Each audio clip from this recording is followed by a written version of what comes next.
आइए सुनिए, देखिए, समझिए सनातन सत्य। जैसी दृष्टि वैसी सृष्टि, दृष्टि विज्ञान। कुदरत, कुदरती रचना एवं कुदरत के कानून से शाश्वत सुख की प्राप्ति।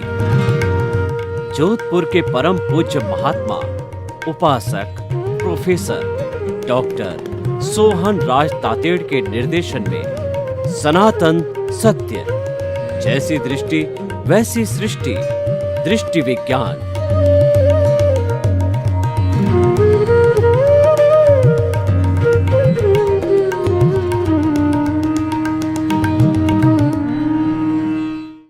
आज का हमारा सुंदर विषय दृश्य अदृश्य की वेद रेखा। दृश्य जो खुली आंखों से दिखाई देता है। मैं इस कैमरे को देख रहा हूं, ये दृश्य है। खुली आंख से जितने भी भवन है, बाहर की वस्तुएं दिखाई देती है, ये सारा दृश्य है। हम किसी हिल स्टेशन पर चले जाते हैं तो वहां पर चारों तरफ हरियाली होती है और फूल खिल रहे हैं, झरने कल कल बह रहे हैं और नदी जो दो तटों के बीच के अंदर बह रही है और गुलाबी रंग के फूल खिल रहे हैं, पक्षी चहचहा रहे हैं और पक्षी इधर से और पशु जो इधर से उधर भाग रहे हैं। इस छटा को हम देखते हैं तो ये प्रकृति दर्शन है। दर्शन का मतलब देखना।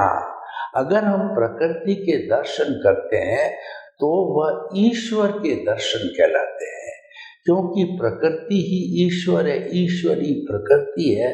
प्रकृति माँ है, प्रकृति कुदरत है, प्रकृति ब्रह्मांड है और प्रकृति ही में जीवन है। प्रकृति के बाहर जीवन नहीं है, क्योंकि वहां पर छह द्रव्य नहीं है। जीव, अजीव, मोशन, रेस्ट, टाइम और स्काई, ये छह द्रव्य होते हैं। वहीं प्रकृति के दर्शन कहिए, वहीं जीवन कहिए, दूसरी जगह जीवन नहीं है। लोग चंद्रमा पर गए हैं, वो ये संभावना कर रहे हैं कि वहां पे जीवन हो सकता है, क्योंकि वहां थोड़ी बहुत प्राण वायु मिल रही है, इसी से मंगल ग्रह में है। लेकिन अभी पृथ्वी के अलावा किसी भी ग्रह के ऊपर जीवन होने की संभावना नहीं बताई गई। कुदरत नहीं है वहां पर और ये छह द्रव्य नहीं है, इसीलिए जीवन नहीं। हम बड़े सौभाग्यशाली हैं कि हमको जो है इस पृथ्वी पर बार बार जन्म लेने का अवसर मिलता है। बार बार हम जन्म क्यों लेते हैं? हमारे कर्मों के भुगतान के लिए लेते हैं और जो भुगतान हो रहा है वो दृश्य है, लेकिन उसका सृजन करने वाला, जो परीक्षा देने वाला, रिजल्ट तो दिखाई दे रहा है, लेकिन परीक्षा में बैठने वाला दिखाई नहीं दे रहा है, क्योंकि वह अदृश्य है। हमारे भाव है वो अदृश्य है, भाव पुरुषार्थ है और जो दिखाई दे रहा है वह रिजल्ट है। जन्म से मृत्यु तक एक एक क्षण के अंदर जो जो हमारा उदय प्रारब्ध चलता है, वो उदय प्रारब्ध दृश्य है, क्योंकि वह जड़ है और उसमें से ज्यादातर अष्ट स्पर्शी है जब दिखाई देता है। लेकिन भीतर का अगर जड़ पदार्थ भी है तो वो चतुस्पर्शी आत्मा तो अमूर्त है, इसलिए अमूर्त का अर्थ होता है कि वो दिखाई नहीं देती है, वो तो अनुभव की जाती है।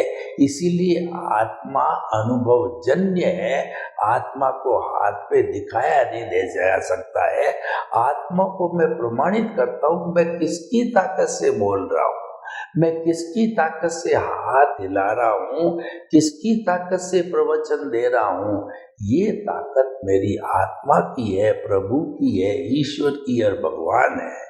जो ईश्वर है वह अदृश्य है और उसका परिणाम है वह दिखाई देता है। तो इन दोनों की भेद रेखा है वो जड़ और चेतन की भेद रेखा है। जो इस भेद रेखा को समझ लेता है वह जो है शाश्वत सुख को प्राप्त कर लेता है। इस भेद रेखा को समझने का अर्थ है कि अज्ञान का नाश होना। अज्ञान के कारण ही हम 84 लाख जीवा योनि के अंदर भटकते हैं। और अज्ञान क्या है? अपने स्वरूप की जानकारी न होना। मैं कौन हूँ इस स्वरूप की जानकारी नहीं होती है, वही अज्ञान कहलाता है। और उस अज्ञान के कारण हम भटकते हैं। जब हम अपने मूल स्वरूप के अंदर आ जाते हैं जो अदृश्य है, तो मूल स्वरूप को प्राप्त होने के कारण हमारा दृश्य जगत से समाप्त हो जाता है। यानी आत्मा जब जो है स्वतंत्र हो जाती है, सब कर्मों से मुक्त हो जाती है, तो मुक्त होने के बाद में 84 लाख जीवा योनि में नहीं भटकती है। क्योंकि जो है ये अज्ञान है, यही दुख का कारण है। अज्ञान समाप्त हो गया तो सुख ही सुख है। इसीलिए हमारा जो आत्मा है, हमारी जो कॉन्शियसनेस है, उसको जो है सुख का धाम कहा जा सकता है। उसको ब्लिस कहते हैं। अनलिमिटेड सुख होता है, वो आनंद का दरिया होता है, आनंद का झरना होता है। और जिस व्यक्ति को उस झरने का अगर एक बार स्वाद लग जाता है तो बाहर के सारे स्वाद फीके फीके लगते हैं। इसीलिए हमें परमानेंट जो हमारा स्वाद है, लक्षण है, उसकी जानकारी करना चाहिए।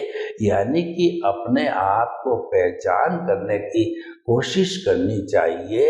वह जो है वो अदृश्य है।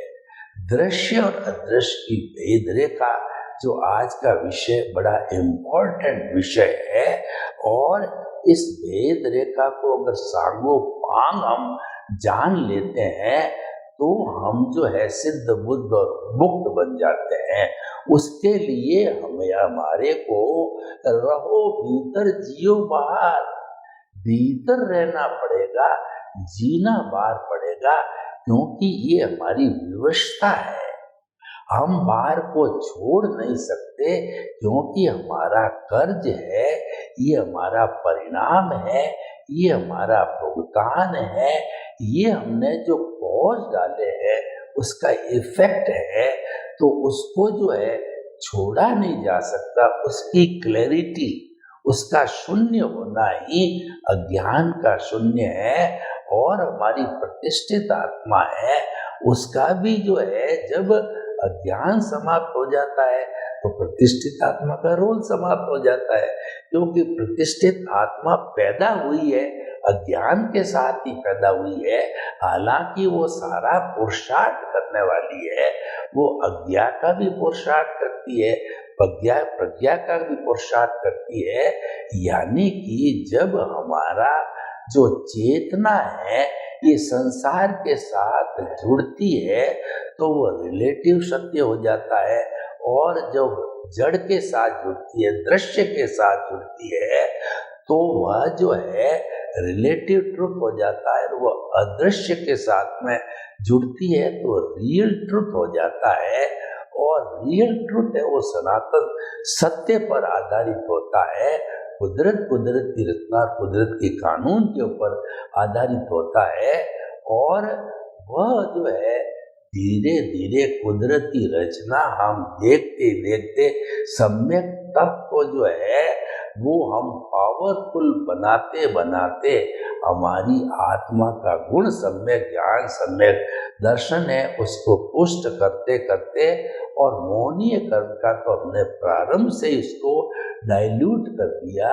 यानी कि नो ऑनरशिप नो डूअरशिप, ये सारा जो विषय है, ये दृश्य अदृश्य की जो भेद रेखा जो है वो ऑनरशिप डूअरशिप जो है वो समाप्त किए बिना भेद रेखा नहीं जानी जा सकती है। उसकी बेसिक कॉन्सेप्ट ये है कि हमें जो है अकर्ता बनना पड़ेगा, कर्ता भाव को समाप्त करना पड़ेगा। जब तक व्यक्ति के अंदर कर्ता भाव है, मैं मेरा है, मैंने किया, यह मेरा है, इस घर का मालिक मैं हूँ और मेरे परिवार का मालिक हूँ, परिवार का संचालन मैं करता हूँ, तब तक जो है ये मैं मेरा खड़ा है, तब तक हमारा दृश्य जगत खड़ा रहेगा। अदृश्य को संपूर्ण रूप से पाना बहुत कठिन है। और जो लोग सन्यासी होते हैं वो अदृश्य को देखना चाहते हैं और गृहस्थी होते हैं वो दृश्य में रहते हैं। ये बेसिक डिफरेंस है। सामान्य व्यक्ति जो है वो दृश्य के जगत में गोते लगाता है कि मैंने किया, मेरे बैल ने किया, हुआ डहे तो डहे, जिसको बहिरात्मा कहते हैं। नॉर्मल व्यक्ति खाया पिया, घर परिवार, धन संपत्ति, ऐश आराम, उसी में ही रहता है। लेकिन जिसके पुण्योदय होता है, भाग्योदय होता है और इसको इसकी भेद रेखा का पता चल जाता है, तो भेद रेखा का पता चलने पर जो है वह जो है अदृश्य की जागृति के अंदर लग जाता है। अदृश्य की जो जागृति है वो वास्तव में सच्चा पुरुषार्थ है, वो हमें छोड़ना नहीं चाहिए। हम आपका जो ये अध्यात्म विज्ञान जो देते हैं उसमें दृष्टि परिवर्तन करते हैं। जैसी दृष्टि वैसी सृष्टि। हम सृष्टि को टच नहीं करते, सृष्टि को नहीं बदलते। यानी कि आपका धर्म परिवर्तन करना, आपके काम को बंद कराना, आपको सन्यासी बना देना या आपको कोई क्रियाकांड से जोड़ना, वो हमारा विषय नहीं है। हमारा विषय है दृष्टि जो कि जड़ की तरफ जा रही है उसको चेतन की तरफ ले जाओ। जड़ के पाले में नहीं रह करके चेतन के पाले में जाइए। आपको हम पाला बदलाते हैं तो वो आपको जड़ और चेतन की भेद रेखा बताते हैं। जब भेद रेखा आपको मालूम हो जाती है तो अगर आप जो है उसको गवर्न करने वाली प्रज्ञा है, हम ये कहना चाहते हैं, आपकी प्रज्ञा एक बार जागृत हो गई, आपको एक बार सम्यक दर्शन मिल गया, तो निश्चित तौर पे मान के चलिए कि वो सम्यक दर्शन आयता भी है और जाता भी है। यानी कि कभी ये जीव जो है हमारा जो दृश्य जगत का जो है उदय और प्रारब्ध चलता है उसके साथ जुड़ भी जाता है, लेकिन जो प्रज्ञा जागृत है वो आपको वापस स्मरण कराएंगे और आपको केंद्र में जहाँ प्रभु विराजमान है उसकी तरफ लाएगी। वो आपको हमेशा ये बताती रहेगी कि प्रभु की भक्ति में रहो, प्रभु के पाले में रहो, प्रभु का चिंतन करो, प्रभु को कभी भूलो मत, तो प्रभु को स्मरण करते रहो। तो ये जो है आत्मा का स्मरण है, ये हमको जो है वो धीरे धीरे वो अज्ञान को नाश करने में सहयोगी बन जाता है। यानी कि जो हमारी ये दृश्य और अदृश्य की भेद रेखा का अर्थ क्या कि दृश्य के कारण अज्ञान खड़ा है और अदृश्य के साथ में जो है विज्ञान खड़ा है। इस अज्ञान को विज्ञान में बदलना है। हमारा जब ज्ञान है वो विज्ञान बन जाएगा तो धीरे धीरे उस विज्ञान की सहायता से हमारा अनुभव बढ़ता जाएगा और अनुभव बढ़ते बढ़ते जब 360 डिग्री का हो जाएगा। अनुभव के बढ़ने का अर्थ ये हुआ कि हमारे स्वरूप का स्पर्श होते होते 360 डिग्री का अर्थ होता है कि स्पष्ट वेदन हो जाएगा। हमको हमारी आत्मा, हमारा स्वरूप मिल जाएगा तो वो हमारा केवल दर्शन होता है। और जिस जन्म में वो केवल दर्शन हो जाता है वो पुरुषार्थ की चरम सीमा है। फिर पुरुषार्थ की कोई आवश्यकता नहीं होती और पुरुषार्थ करने वाली यूनिट है, यानी कि जो हमारी प्रतिष्ठित आत्मा है या जुड़ा हुआ ज्ञान है जिसके कारण ये करना पड़ता है या मन है, ये सभी समाप्त हो जाते हैं और व्यक्ति अजर अमर अविनाशी बन जाता है, सिलसिला में विराजमान हो जाता है। तो भाई और बहनों, बड़ा सुंदर टॉपिक है, हमारे को इसमें दिलचस्पी लेनी चाहिए। दृश्य और अदृश्य की जो है भेद रेखा जानने का अर्थ है हमें सत्संग करनी चाहिए। सत्संग का अर्थ हुआ हमें चेतना के पाले में रहना चाहिए, अदृश्य के पाले में रहना चाहिए, क्योंकि जो अदृश्य है वो सूक्ष्म जगत है और सूक्ष्म जगत के अंदर हमारे ब्रह्मांड के बड़े बड़े रहस्य छुपे हुए हैं। अगर हम उस जगत के साथ जुड़ते हैं, उसमें गोते लगाते हैं, तो ब्रह्मांड के रहस्यों का पता चलता है। क्योंकि जो हमारा बाह्य जगत है वह जगत तो मात्र जो है भुगतान के लिए, कर्जा उतारने के लिए है। इसीलिए कहा गया है कि मन वचन काया तथा उससे जुड़ी हुई हर अवस्था मात्र कुदरती रचना है, वह व्यवस्थित है और प्रीडेस्टिन्ड है और वह परमानेंट यानी वह फिक्स है, वो जा रही है। कोई भी अवस्था आती है वो विनाशी होती है, वो जा रही है। दुख जा रहा है, सुख जा रहा है, कष्ट जा रहा है, आयु जा रही है, कर्म कट रहे हैं, ये जाने के लिए आए हैं, आने के लिए नहीं आए हैं। यानी कि ये जो भुगतान है वह हो रहा है, कर नहीं रहा हूं। करने का अर्थ है अदृश्य को जानना, हो रहा अर्थ है यानी दृश्य को जानना। जब इस तरीके से हमारी दृष्टि है वह साफ हो जाएगी, समझ साफ हो जाएगी, दृष्टि विज्ञान हो जाएगा, तो जो है हमें तुरंत ही शाश्वत सुख की नींव लग जाती है और आने वाले वर्षों में शाश्वत सुख भी प्राप्त कर सकते हैं। तो भाइयों बहनों, ये भेद रेखा जानने का जो है कार्य कौन करता है, जो कि इस शरीर को लेबोरेटरी बनाता है। देखिए, जो बाहरी जगत है यानी कि जो दृश्य जगत है, उसके सत्यों को जानने के लिए जो हमारे साइंटिस्ट है वो भौतिक लेबोरेटरी के अंदर प्रयोग करते हैं, उनका उद्देश्य भी सत्य का जानना, और जो अदृश्य को जानना चाहते हैं वो साधक लोग होते हैं, उनका भी उद्देश्य है अदृश्य को जानना। दोनों का उद्देश्य सत्य को जानना है, लेकिन एक मूर्त पे काम करते हैं, एक अमूर्त पे काम करते हैं। मूर्त दिखाई देता और अभी तक उन्होंने मूर्त पे लेबोरेटरी में वैज्ञानिकों ने काम करके 116 जो है तत्वों को ढूंढ निकाला है, जैसे कि गोल्ड है, सिल्वर है, अभ्रक है, गोल्डन है, टिटानियम है, प्लेटिनम है, इत्यादि इत्यादि। और आपका जो है वो कहना चाहिए पोटाशियम है, नाइट्रेट है, इत्यादि इत्यादि चीज़ों को ढूंढ निकाला है और उनका प्रयोग जारी है।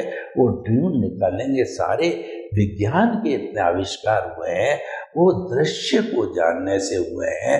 और हमारे जो ऋषि मुनि हैं जिन्होंने कि जो है वो कहना चाहिए कुटिया में बैठ करके, तपोवन में बैठ करके, मेडिटेशन करके, भीतरी जगत में गोते लगा करके हम ब्रह्मास्मि, मैं ब्रह्म हूँ, इसकी जागृति करके, इसको पहचान करके जो पाया है वह सनातन सत्य है।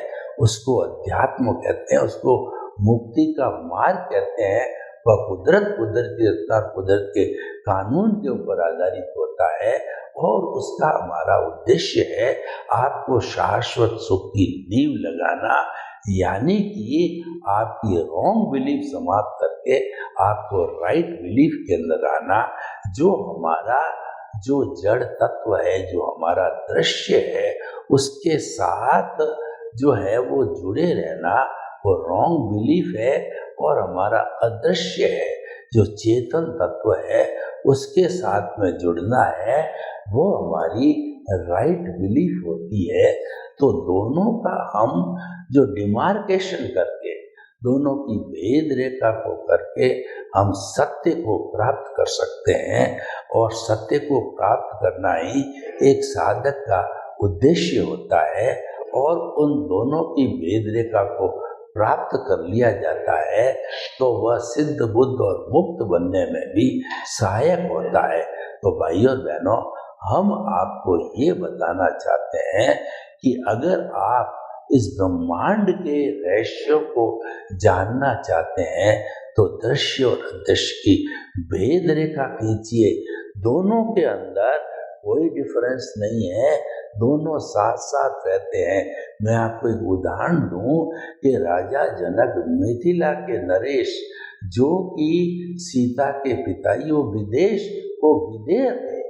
विदेह को जो है वो वेदांत की भाषा में कहते हैं कि देह में रहते हुए भी देह से अलग, यानी कि वो भेद विज्ञान करते थे। भेद विज्ञान क्या था कि जड़ और चेतन का भेद विज्ञान, कि जड़ अलग है, चेतन अलग है। मैं जो है वो जड़ नहीं हूँ, मैं तो चेतन हूँ। ये शरीर मेरा नहीं है, ये नाशवान है और गलन मिलन धर्मा है। और जो मेरा चेतन तत्व आत्मा है वो अजर, अमर, अविनाशी है।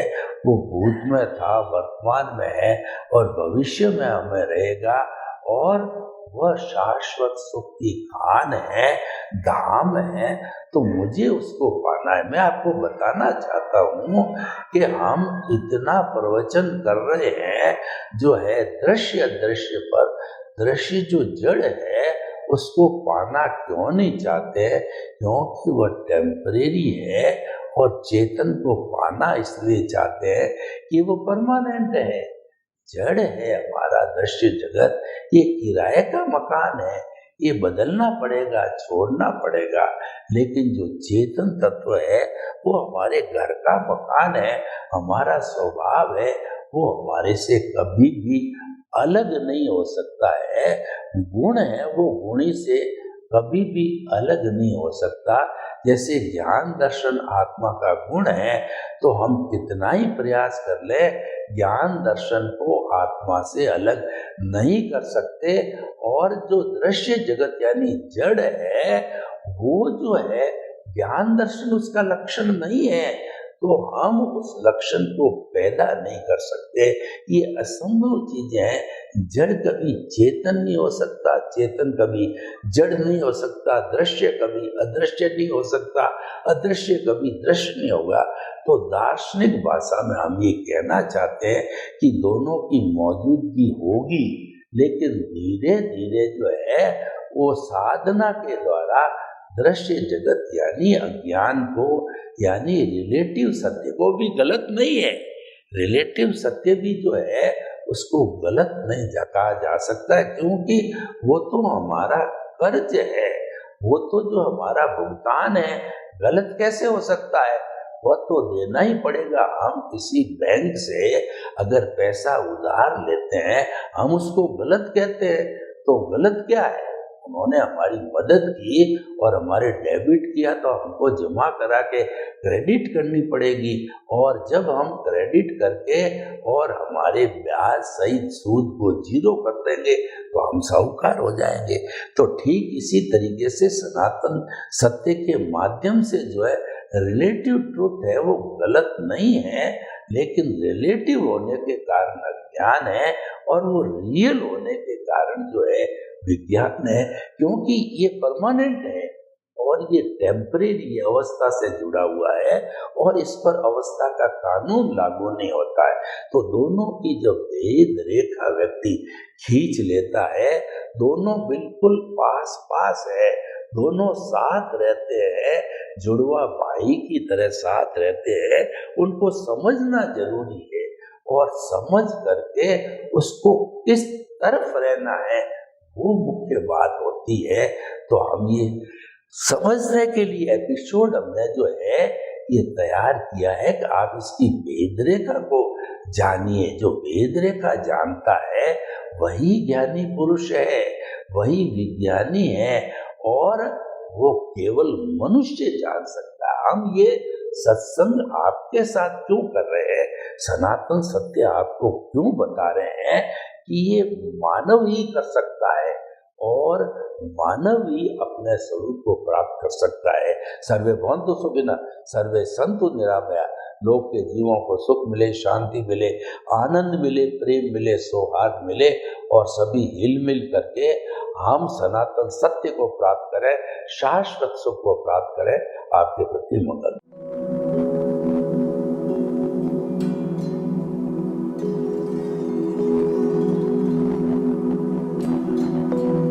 एक ऐसा अंतर्राष्ट्रीय ख्याति प्राप्त मानव जो गुरु प्रेरणा से पिछले 20 वर्षों से वानप्रस्थ जीवन जीते हुए 24 घंटे मानवता की सेवा में संलग्न है। एक ऐसा मानव जो अभी राष्ट्रीय, अंतर्राष्ट्रीय टीवी चैनलों पर 7,500 एपिसोड के माध्यम से सनातन सत्य, आत्मविज्ञान एवं पुनरुत्थान व्यवहार एवं निश्चय जगत के जीवनोपयोगी विषयों पर हृदय स्पर्शी प्रवचन कर चुका है। उस मानव का नाम है महात्मा उपासक प्रोफेसर डॉक्टर सोहन राज तातेड़।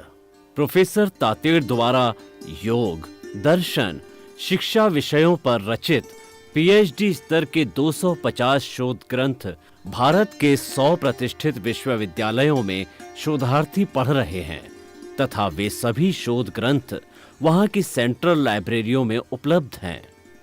महात्मा सोहन राज ने अभी तक हजारों स्कूलों, कॉलेजों, विश्वविद्यालयों एवं संस्थाओं में सेमिनार, वर्कशॉप, कैंप लगाकर लाखों विद्यार्थियों को योग, दर्शन, शिक्षा का प्रशिक्षण देकर उन्हें सुसंस्कारित किया। डॉक्टर तातेड़ ने भारतीय संस्कृति उत्थान के 4000 से अधिक समसामयिक विषयों पर आर्टिकल लिखकर ऑनलाइन जर्नल, पत्रिकाओं, वेबसाइट्स पर प्रकाशित किया, जिसका उपयोग लाखों पाठक कर रहे हैं। उपासक तातेड़ के 5000 से अधिक आज का सुविचार, आज का शुभ संदेश, आज का मंगल भावना योग आदि चिंतन websites, Twitter, blogger, Facebook, YouTube माध्यमों से लाखों लोग अपना जीवन निर्माण कर रहे हैं।